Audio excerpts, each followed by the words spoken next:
There's an aspect of humanity in modern times that tears apart the very fabric of society: gang violence.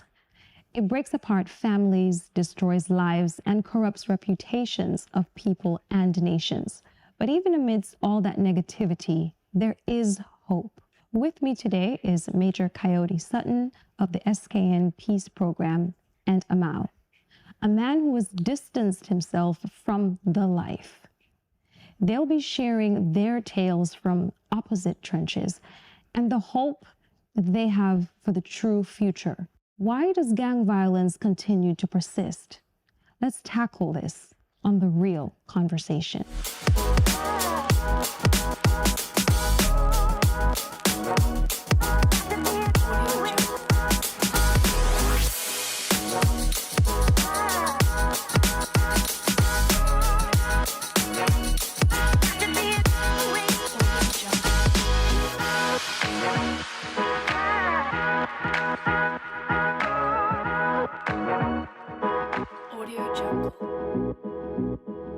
With me today, Mr. Kayode Sutton, Director of the Stkittsnevis Peace Program, and Mr. Amal White.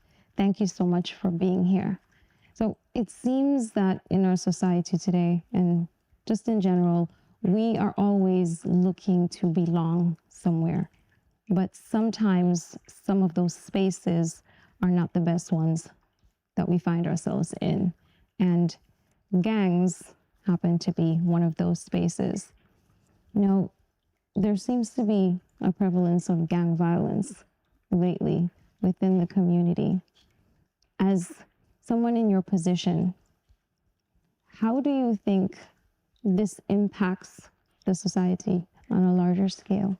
The upsurge in crime that we're having lately is not new. Mm-hmm. It's been in existence for many years. It's just like, you know, they kind of like jump out the box and then they manifest, and perhaps some, you know, with some intervention, we're able to suppress it a little bit, and then it goes back in the box, and then something triggers it off again at some point, and then it comes out again. The perpetrators and the victims and all those connected in one way or another with crime and violence in our society, they are also products of the same society. There's something wrong within the society. The police officers, the soldiers, the politicians, the doctors, the teachers are all products of the same society. Mm-hmm. If we want better people, better behaved children, we want to eradicate crime and all that, when we have to build a better society. We have to build. People say, oh, police officers are substandard, they're not courteous, they're not professional, but they didn't drop out of the space. Mm-hmm.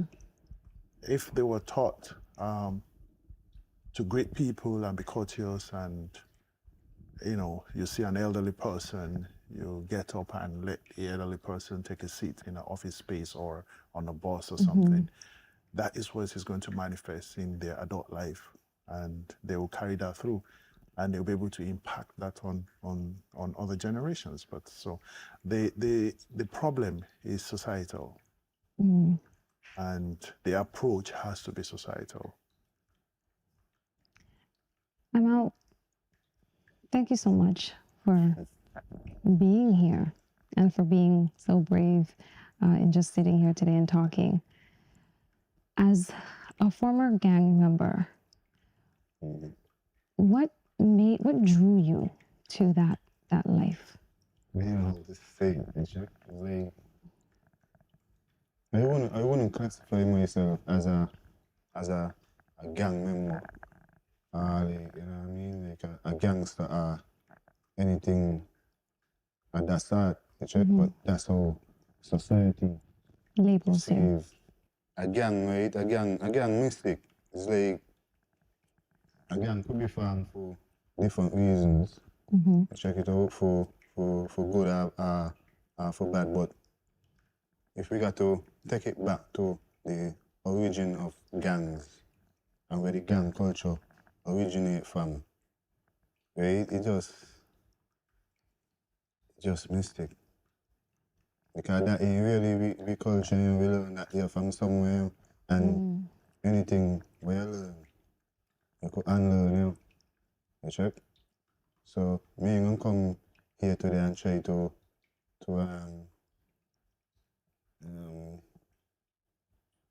glorify the lifestyle or nothing, you check? Yeah, because at the end of the day, ain't easy by. And when you're in, you're in. You check it out, the only way out. The only real way out is death, you check? Wow. Yeah, because before he was in a gang, you know, I was in a gang or whatever, and I try to get out of the gang. That they had. You check it out, I could say, but I take with myself, so me, other people don't feel that thing. First thing they might think, but he got secrets, you know? He know things, you know? Check it out, so I gonna become a threat to them. So it becomes a matter of survival, even trying to get out. Matter of survival, you check? And as I was saying, Kayode still, if you was to ask me a question like, man, is there love in the gangs? I actually was just going to ask you that. Sure, I would say yes. You check it out. And have I experienced it? Yes. You check it out. True love, real acceptance. You check it out. But at the end of the day, ain't a lifestyle to glorify. I just say when you're in. And you really know we're out. But that, you check? Because I would consider myself right now to be out. And it's what on a daily basis, I only got to think about certain things, and that's as fresh as the grief will come again, you know what I mean?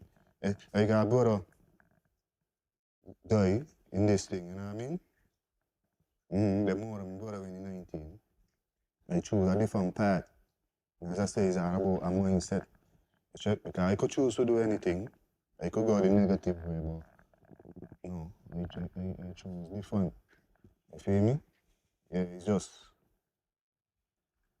So vengeance was not the option, the better option for you. At first, vengeance.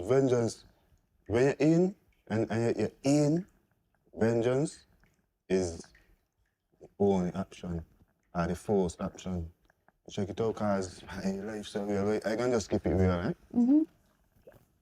I just shine Kayode. I just come from visiting a youth, man. We get shot up 2 weeks ago. Right? You really want to call your name, you know? Yeah. I went with the mother just now. I mean, me like see how we look on them things.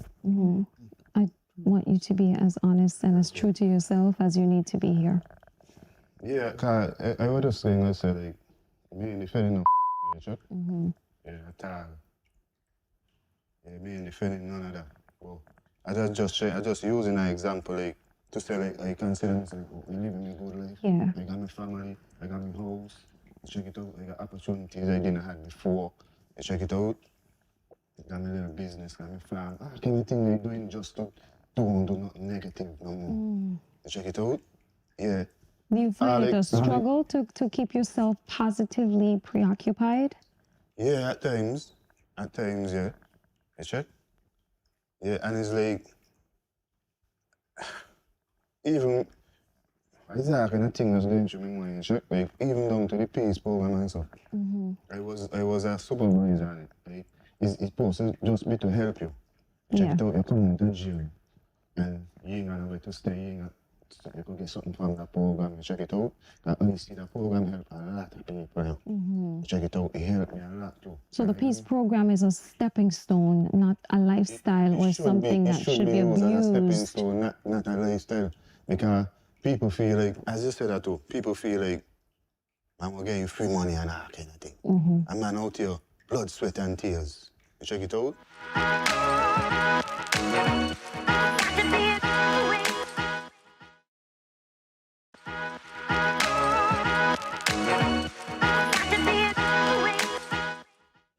The man motto.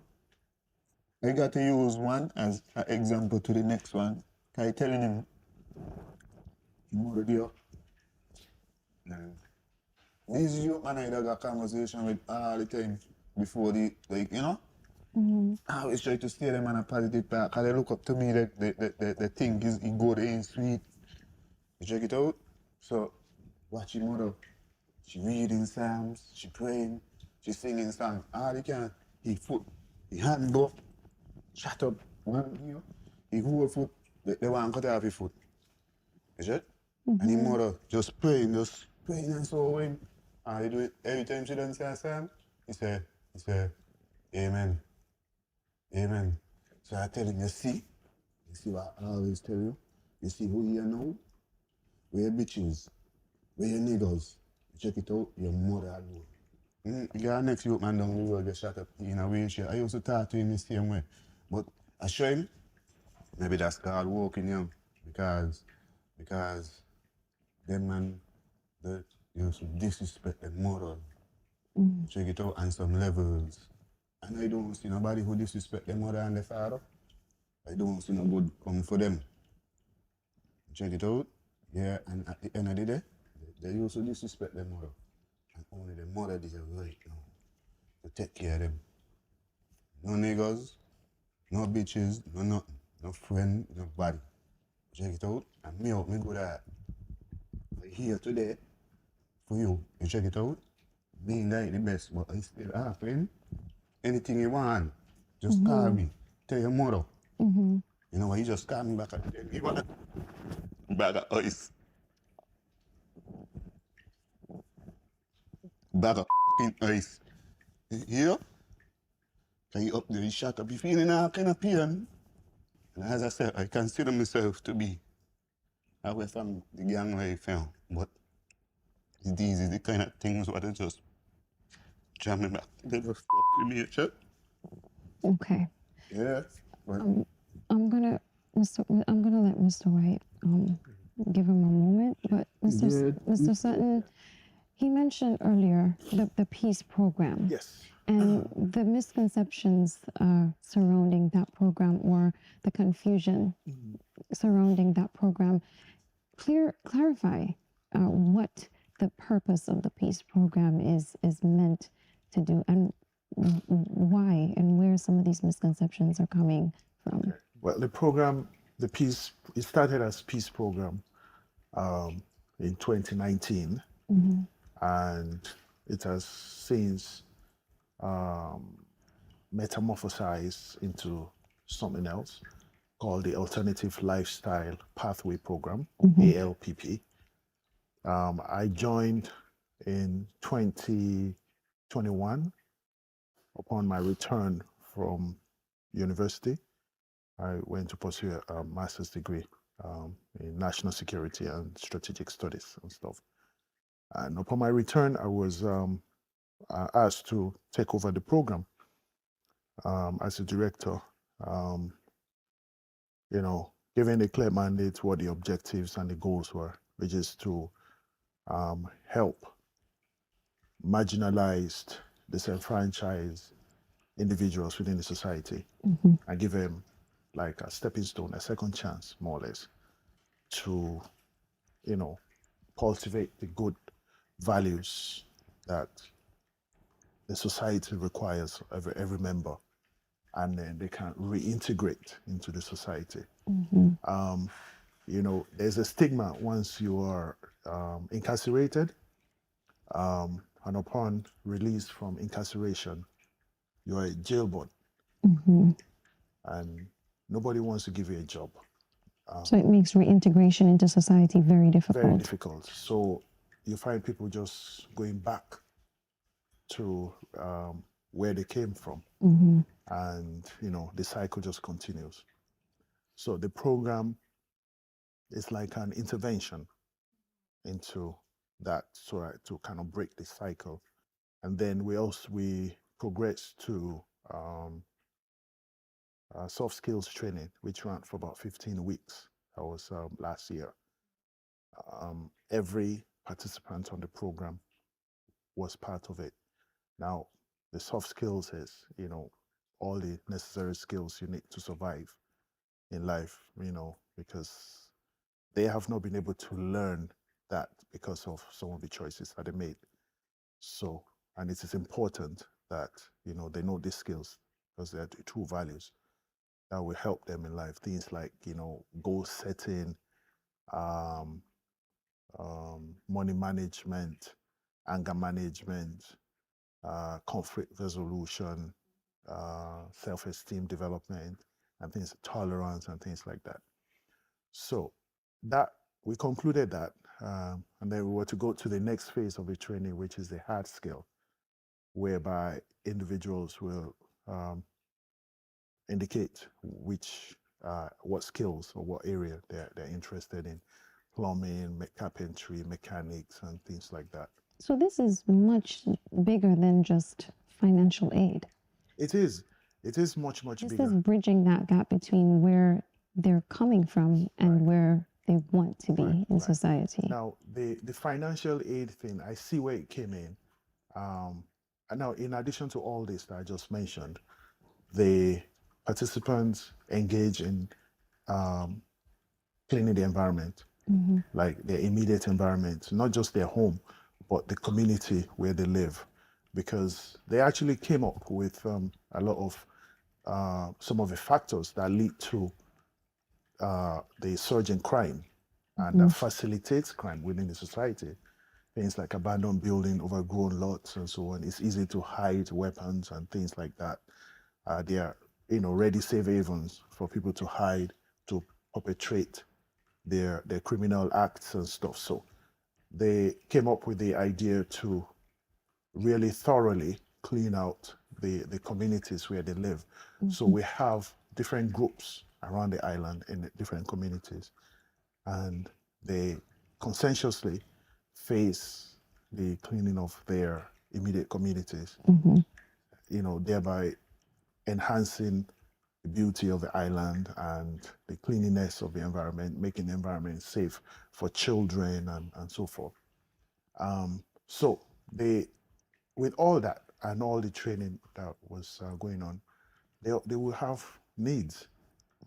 So a little stipend. They have responsibilities. A lot of the participants are fathers, and some are mothers. Just like Mr. White mentioned, there are kids within the society that look up to them. And really, in all fairness, this is all fairly new. Some could say sort of an experiment. Right. And so clearly it's not going to be perfected right away. Right. There's room for improvement. It's a pilot program. Yes. It's a Would you pilot say program. that with keeping in line with the objective, would you say that the objective is being met? Just like every program, you have to tweak as you move along. You have to evaluate and redesign, adjust, to guide you towards the vision and get to your objective and so on. We've had some derailment, particularly not, the making of the participants or the program. There's been interruptions in the developmental process of the program, and the atmosphere, the political atmosphere in St. Kitts and Nevis, as we know it, it doesn't allow for a lot of things to happen. It's just politics. So the politics came in and, it's gone. And now we're back to the drawing board again and redesigning the program. And, there's the new government has employed a consultant out of Jamaica who has come with some programs. We had to actually do registration for all the participants. So programs are being developed to help them. The program will try to cater to the different needs and aspirations of participants, because every participant has different challenge, needs, and aspirations. When we come back, I'm going to find out from you, Mr. White, what your thoughts are and if you think the peace program has been effective in assisting you in getting you to a much better place. And we're going to talk about where politics and the society at large have a greater role to play in all of this?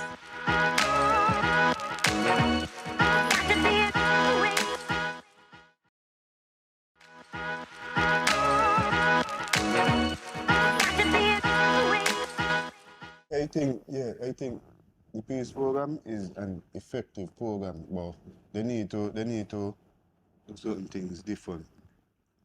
Check it out. First, they got to listen to the voice of the streets. They got to listen to us. You understand? They hiring and putting too much of people in position where they know nothing about what they're dealing with. It's like they're trying to fit square pegs in round holes. Yeah. And I will say to right, for a while they use the program as a political football. And to me that need to stop because it's people we're dealing with. People who contributing to the building of the economy, people who contributing to social security and all of that. You check it out. So I feel like we should be given a louder voice. Take away the little stipend, the little money what got the general public and society perceiving the program to be some kind of like a job or like a money generating kind of thing. Ain't like that. You check? I can pay a price and peace. Check it out. Yeah, because before the program, we had our own piece in the streets, yeah. I could call the names, yeah, from the start. Check it out. I was a catalyst, yes. Check it out. We talk to chemists, we link up, we do what we do, and it was peace in the street before them man come with a little money and then turn the thing like a political circus. You think that politicians leverage the program for their benefit? In a sense, I will say yes. You check it out? In a sense, I will say yes. Because I feel like the participants in the program should have benefited more. You understand? As I said, still I'm grateful for all the opportunities the program provided for me and still continues to provide for me even though I might not be getting no stipend no more. Me study more no stipend because we start the peace. We start the peace program. You check it out? The parental aspect of this, the family aspect of this, and, you know, this person's mother, you know, being the only source of support and love and comfort that they now have to turn to at the end of the day. Society plays a huge role in this. And this all starts at the top. And by the top, I'm not talking about politicians. I'm talking about within ourselves, within our families, within our households, what we're teaching, the love that we're expressing to these young boys as well, because we have a tendency as a society to mute boys emotionally at a very young age. We tell them that, we call them names because they're showing their softer sides. We tell them that they're too sensitive. Why are you crying? You're a little boy. That's for girls. So we create these dynamics where the society itself breeds this criminal and this hardened type of mentality and attitude, and then we are the same society that then turns around and criminalizes it and demean them for it and make them outcast because of it. So what do you say to a society who first creates these criminals and then bashes them for doing the only thing they know how to do to survive within that infrastructure? You're so right. I mean, and that goes, it just highlights the first statement I made when we first started the program. Everybody is a product of the same society. And there's another saying that goes that charity begins at home. The home contributes to the society contributes to the home, and the product is the children that evolve, that, you know, the community develops. Everybody is part of it.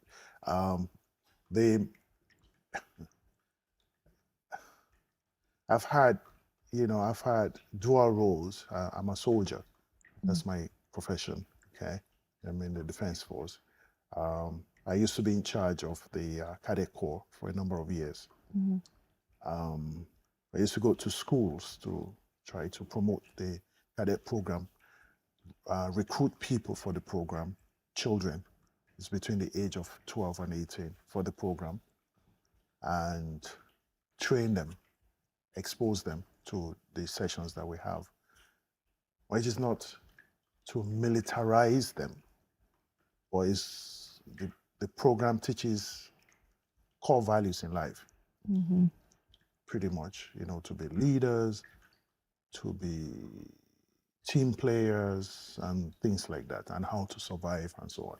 You know, because most of the homes they're single parent, and the mothers, you know, they do tremendous work to try to raise the children as best as they can and providing for the children. In some instances, the fathers have their role to play, and they do play it. But in most cases, it's always the women. And I tip my hat to a lot of women for the incredible job that they do to raise the children. A mother with 7 children, she's working at 2 jobs, coming home 1 o'clock in the morning. She doesn't know what the children are doing while she's at work. She finishes one work at 3 and goes to another job, starts at 4 and comes home midnight. And the cycle is like that every week. Now, in between, the society can step in, community, to help her fill the void while she's out there trying to make. Yes. You know, and of course, when she cooks, she's not only cooking for her children, but for other kids in the community as well. That is missing, where the society steps in. There's no sense of community and a Right. a village raising a child. Right. People have, in my opinion, people have become really selfish and just looking out for their own. Yes. Now, the danger in that is, you know, it's a saying that goes, when your neighbor's house is on fire, wait yours. What is happening in your neighbor's children are engaged in because their mother's not there, but that is not your problem. You concentrate on your children. They're not too far off. Yes. It's going to spill over. Okay? So you find a lot of mothers, even though they do an incredible job trying to build a home and raise the children right, some mothers live in denial. Okay. Oh, my child is not in this, my child is not in that. Becoming an active member of a gang or a criminal enterprise does not start in vacuum. This is from my training. It does not start in vacuum. It starts with little things and gradually graduates. Once the factors, the right factors are there at the right time, it's going to manifest. When you discover it, that is just where you think that that's the inception. No, it started way before. I give you an example. A mother who used to work, late hours, long hours, and comes home at certain times after so many jobs, knows that, when she comes home, her children are there. But what happened during the day, she does not know.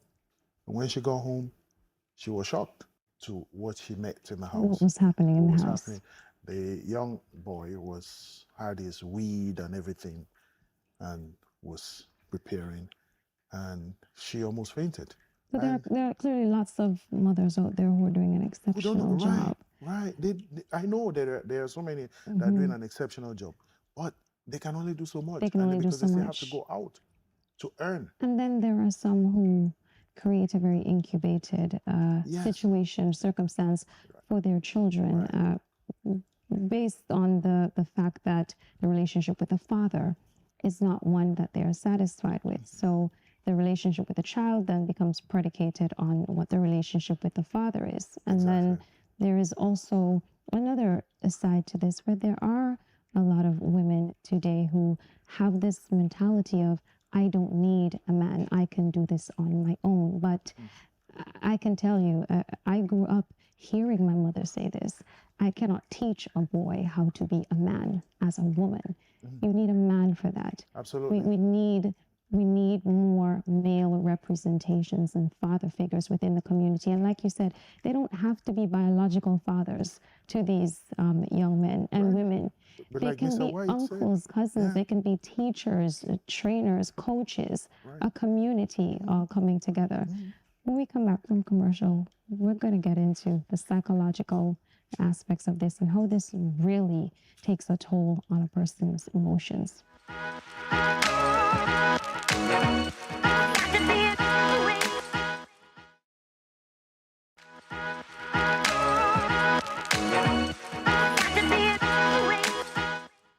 Gang violence is difficult when we just hear about it as a society happening anywhere, but it hits a little different when it's so close to home. And the psychological effects that this has on not only the members, but law enforcement, parents, a community, this leaves people not only grieving, but this can also really impact a person's mental state and mental health for the long term. Amal, have you experienced any of these psychological drawbacks? Well, I will say yes.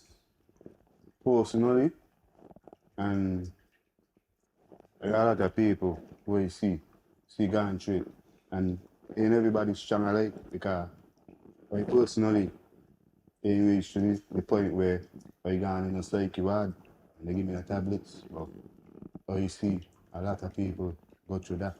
That's it. Ain't everybody got the same level mental protection and mental strength. You check? Yeah. Like for example, I know a youth man, I know about, you see, just thinking about, just calculating in my mind, thinking, the numbers running up. So I don't say I know about 3 people, personally, about my age and younger, who just having experienced certain things, seen certain things. Check it out. See a dead body on the ground. See something happen, some kind of wild thing happen, and they just never been the same. Check. I just sit down with a lot of these people who they say, I'm tell you this story and stuff. And a lot of people wouldn't believe when I say this. Some of the best conversations will be with them. Check it out. Yeah. It's just a listening ear that I want or something. Check, because sometimes I got a conversation with some people who they say they head good and they're so intelligent. When I got a conversation with them so-called mad people who experience whatever thing for whatever reason, I feel them more. My heart goes out more It's to more them. enlightening. Check it out. You know, just like you said, that because as Mr. White was speaking, I could make some personal recollections and references. It's rough. Okay, a lot of people, the perpetrators of crime, do not understand that the victim of their actions is not just the body on the ground. Okay, it's wider than that. The immediate family, the friends, even the law enforcement officers. It got to a point I was fed up. Honestly, it was just bodies. I was fed up. And, you know, we get traumatized as well.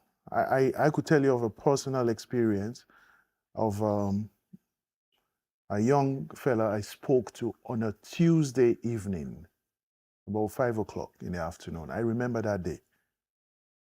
Trying to advise him on different things, and he thought that he knew everything and he had all the answers. And Saturday morning, he was gone. I saw his body and I was like, what could I have done different? Maybe he'll be here. You know, it messes with you. It's not, I'm not in gangs or anything, but I'm human. And this is a human aspect to these things. We all don't feel the same way, but we are not totally indifferent to what is going on. We hurt. A lot of the police officers that go out to these crime scenes, all the crime scene guys, they hurt. They have to take that home with them. They too. have to. They cannot leave it. They have to live with it. So it's, you know, everybody's hurting. I don't have to, you know, the human side. I mean, Mr. White was talking about some young people that he talks to in the society. They're not related to him, but that's the human side. That's humanity. To it. And that's where he broke down. He didn't break down when he was talking about his brother. He broke down because of these young people that he knows that look up to him, and he's trying to positively influence. So crime, the effects of crime within the society. I mean, the police force. I remember a soldier was on duty and was in Keon, and somebody got killed, well, injured fatally. At that time, they were trying to help the person before the emergency responders got there. They tried to get the person to the hospital. There was a female soldier, and the person slumped and wasn't moving, died in her hands. She's not the same. And then she has children. She has to go home to her children. And that can also lead to PTSD, post-traumatic stress disorder. Absolutely. So not to cut you off, you see what you just said here? With the post-traumatic stress disorder. It's a real People thing. need to take it more serious, check it out, because it's all levels of society being affected, and check it out, and everybody ignoring it. Yeah. We're going to ignore it until it become a bigger problem. We need to take it more serious. But he touched on something that definitely struck a chord with me as well, and it's the humanity, is the aspect of humanity in all of this, and hope, because there's this perception sometimes that as a gang member, there can't possibly be any empathy in that person. They're incapable of love. No. They're incapable of things like forgiveness and Let me share a this with you. softer side. But when I look at you, you know, I see human first. Let me share with this start with anything else. before you run away from me. Check it out. Prison. PRISON. Potential rest in souls often neglected. That's was my debate and the abbreviation. I do that when I was in jail. Prison, potential rest in souls often neglected. A man ain't got to be locked up in chains or behind bars to be in prison. It's just a mentality, a vibe. You check it out. A lot of people out here free, they're in HMP, but they're more locked up than better they go in HMP. They're gonna be safer in there. Check it out. that is Is so there true. hope for all of this? Is there hope for our hope. society Watch. where gangs are concerned? There's always hope. I don't pick up them name. Always. Once there is life, there is hope. A living dog is better than a dead lion. Yeah? I come from Proverbs. So. What initiatives do you think we could all take as a society, as gang members, former gang members, law enforcement? What initiatives can we all be taking to improve on this situation so that we don't lose any more young men, not to the violence of it, but to the culture of gangs itself? And like he said, there are different takes on gangs. So if you're creating a gang, let's say for the purposes of something positive, I see nothing wrong with that. If you're helping the community and things like that. You see, when a gang become negative, is when you start to involve yourself in criminal elements. Check it out, because you got gangs out there doing positive things. I see a big gang on the road this morning walking somewhere. I see them walking the other day. People like they're blind and doing all kind of things. I see police every day. All them is gang, but they're doing good things. What can we Check all it be out. doing better then? Eh? What can we all be doing What, more what we of? could all be doing better? Yeah. We could just get in tune more with reality and be a more forgiving society. Check it out, because we make ourselves, you know, and we are only humans, so we're bound to make mistakes. Check it out. If you ain't making mistakes, you ain't a human. But if you ain't learning from your mistakes now, that's where the problem comes.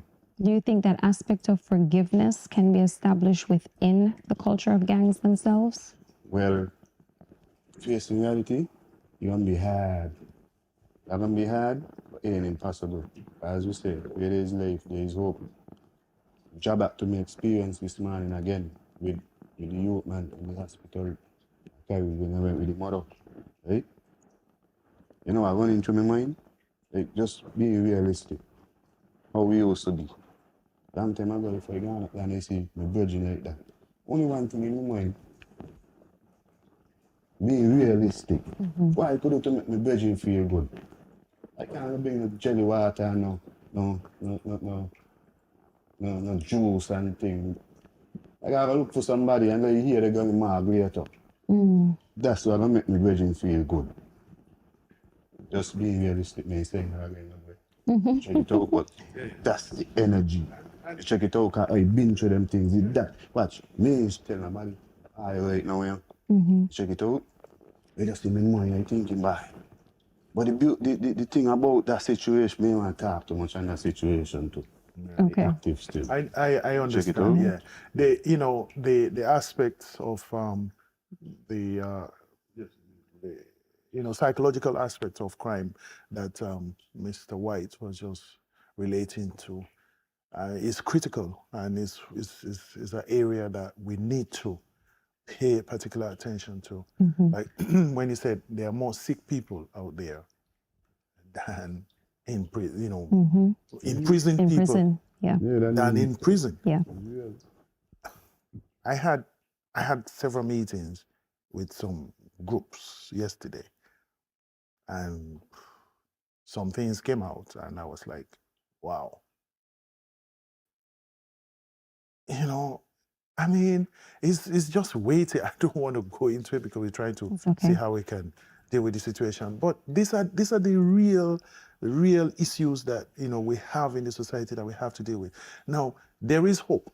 Right in front of us here, we see faith, hope, and trust. There is hope, right? But it's going to have to take the whole of society. Yes. The whole of society has to be part of it. All the social services within because crime is a social problem, right? All of the social reformation organizations, law enforcement, the gang members themselves. This is such a broad scope, and there's so much that we could have covered, but unfortunately we don't have the time to cover. I hope that we will be able to continue on with this discussion at another time. But thank you so much. And Amal, thank you so much for being here, my old schoolmate. It was nice to have you here. Thank you so much. And I am so proud of you. I'm so proud of you. Thank you. You can't reason with gang violence. You can't talk to it. Sit it at the table and negotiate with it. Greg Boyle. The cold truth of it is that this problem is so deeply entrenched in society, it may be with us forever. But as we've seen here today, there is hope. Hope of turning things around. We'd love to hear what you think. So join us on the socials right here. And remember that when you know better, you do better. See you soon.